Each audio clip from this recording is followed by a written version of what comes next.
যে শিরকের কারণে আপনি আবু জেহেলের যুগকে আইয়ামে জাহিলিয়াতের যুগ বলছেন, সেই শিরক এখন গ্লোবালাইজেশন হয়েছে, মানে সারা বিশ্বে ছড়িয়ে পড়েছে।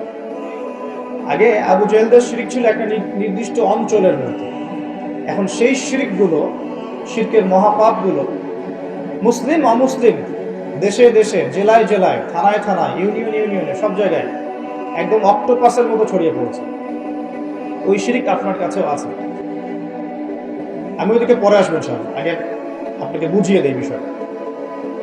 যে সুদের কারণে আপনি আইয়ামে জাহিলিয়াতকে অজ্ঞতার যুগ বলছেন, সেই সুদ এখন রন্ধ্রে রন্ধ্রে প্রবেশ করেছে। সুদ ছাড়া কোনো কান্ট্রি নাই, এবং সুদ ছাড়া কোনো ব্যাংক নাই, এবং সুদ ছাড়া চলতে পারে এমন কোনো মুসলিমও এখন বেঁচে আছে কিনা আল্লাহ ভালো জানে।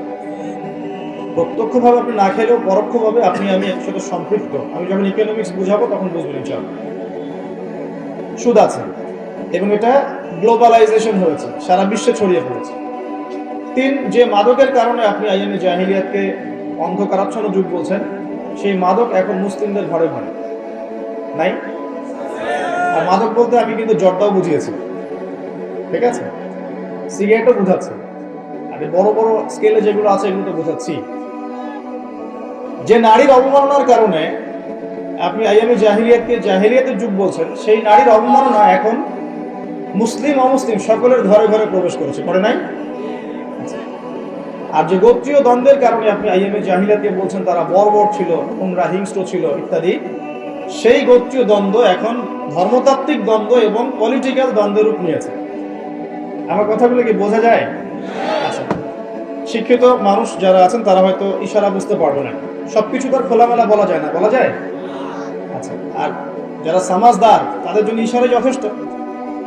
তো যে কথাটা বলছিলাম প্রিয় ভাইরা, যে মৌলিক কারণগুলোর কারণে আপনি আইয়ামে জাহিলিয়াতকে দেখে ছি করছেন, ছি কেমন যুগ ছিল, বর্বর, নোংরা, মধ্যযুগীয় ইত্যাদি, সেই প্রত্যেকটা পাপ বা প্রত্যেকটা জাহিলিয়াত বর্তমান বিশ্বে পুরো গ্লোবালাইজেশন, মানে বিশ্বের আনাচে কানাচে এগুলো ছড়িয়ে পড়েছে।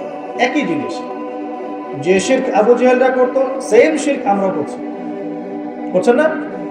আবু জেহেলরা হয়তো লাত, উজ্জা, মানাত এগুলোর পূজা করতো, তাই না কি? আচ্ছা, এখনকার মুসলিমরা কিসের পূজা করে? দেখবেন মৃত মানুষের পূজা করে, কবরে সেজদা করে, মাজার কেন্দ্রিক তাওয়াফ করছে। বলতে থাকলে অনেক বলা যাবে। মুসলিম হাতে বালা পড়ে আছে, খোলে না। কেন খোলে না? তার ধারণা, তার আকীদা যে এটা খুলে ফেললে অমঙ্গল হবে, সে তার রোগ আর ভালো হবে না। শিরক। মুসলিমরা রাশি ফলে বিশ্বাস করে, পেপার খুলে দেখে যে তার রাশি কি, সিংহ রাশির এই হবে, কন্যা রাশির এই হবে ইত্যাদি। মুসলিমরা দেখবেন টিয়া পাখির মাধ্যমে ভাগ্য গণনা করছে রাস্তাঘাটে বসে বসে। অথচ নবীজি বলেছেন সাল্লাল্লাহু আলাইহি ওয়াসাল্লাম, কেউ যদি কোনো গণকের কাছে যায়, গিয়ে জাস্ট জিজ্ঞাসা করে যে আমার হাতটা একটু দেখে দেন, এটা বলার সাথে সাথেই তার 40 দিনের নামাজ কবুল হবে।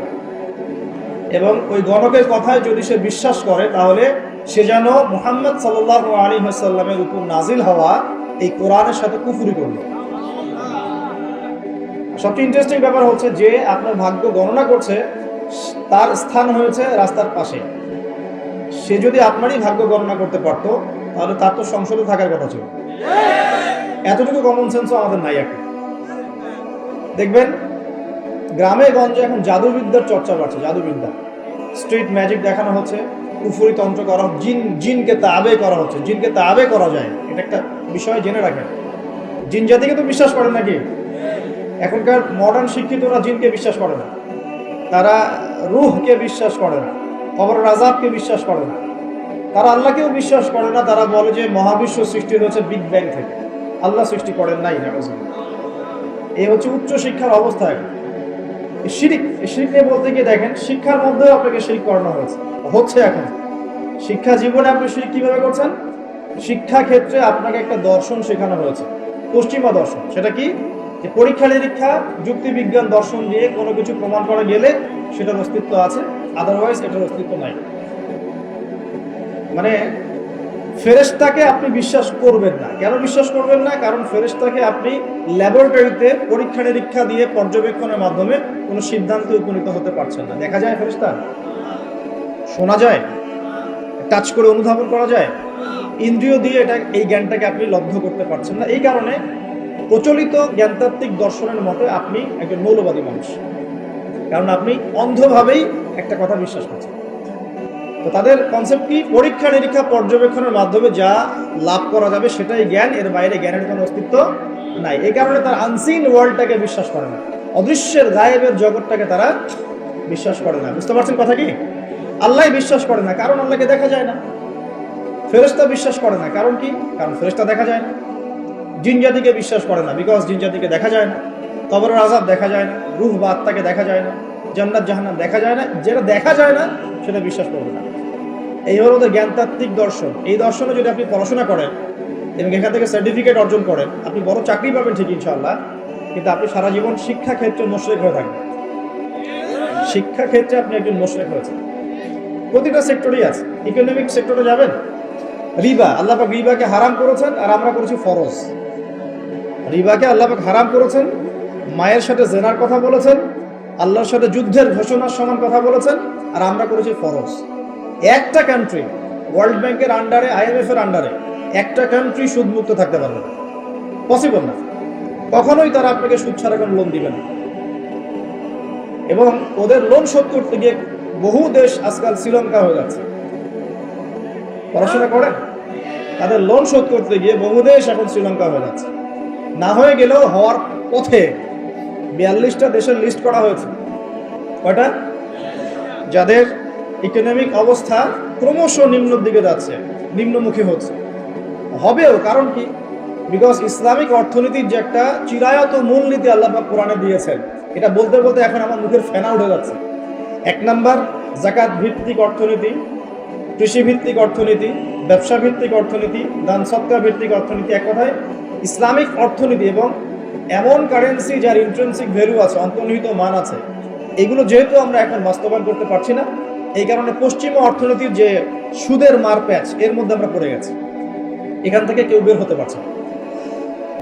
অথচ সুদ সম্পর্কে আল্লাহ রাব্বুল আলামিন সূরা বাকারার মধ্যে বলেছেন 278 থেকে এই যে 81 পর্যন্ত পড়ে দেখেন, তোমরা সুদ ছেড়ে দাও। ওয়াইল্লাম তাফআলু, যদি তোমরা এটা না করো, সুদ না ছাড়ো, তাহলে ফাযানু বিহারবি মিনাল্লাহি ওয়া রাসূলিহি, আল্লাহ এবং তার রাসূলের সাথে যুদ্ধের ঘোষণা শুনে রাখো। তো যুদ্ধ আমরা করছি আল্লাহ এবং রাসূলের বিরুদ্ধে।